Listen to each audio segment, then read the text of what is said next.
Thank you so much for joining us today. We'd love to hear a little bit first about your early life, if that's all right. When did you first realise that your future was in sport? I grew up in a very sporty family. My mother loved watching sport. My father played sport. And it wasn't about having a career. It was actually about being fit and healthy. And as someone who was paralysed at a young age, it was about being able to be fit and healthy enough to move my chair around and live an independent life.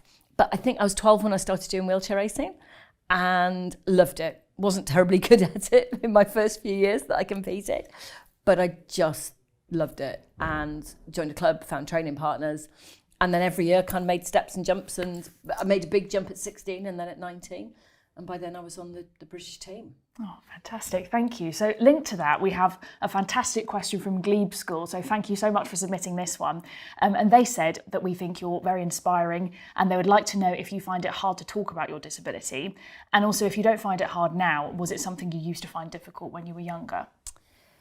I don't think I've ever found it that hard. I think it's because from being young, people would stop me in the street and ask about it. So, you know, when I was very young, people would say, "So what's wrong with you then?" Which is not the best way to frame it, but that still happens occasionally, where I try and think about what someone's trying to ask, not necessarily the words that they use. And then I've been asked some deeply personal questions about my disability. Right. When I was pregnant, I was asked many times how I got pregnant.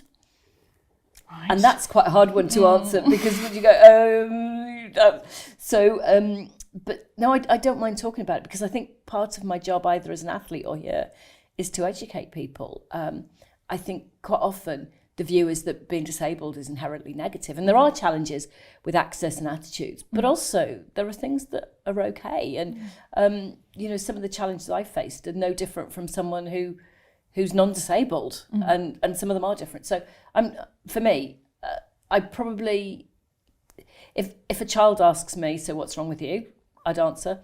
If it was someone sort of my age, I may give a polite response, but I'd probably have a little bit more of a discussion about how they phrase the question. But I don't mind being asked about it.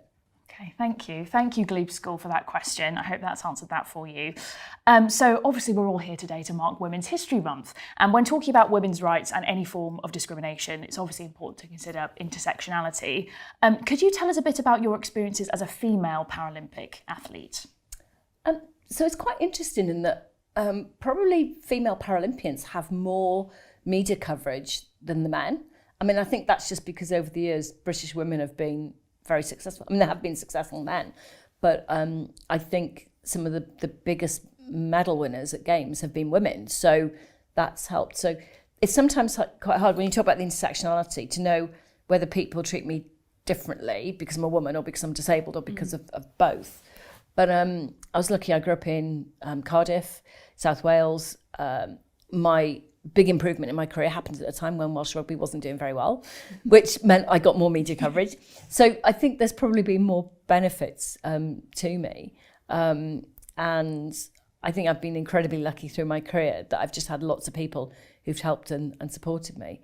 I think what's quite useful as an athlete was having an unusual name.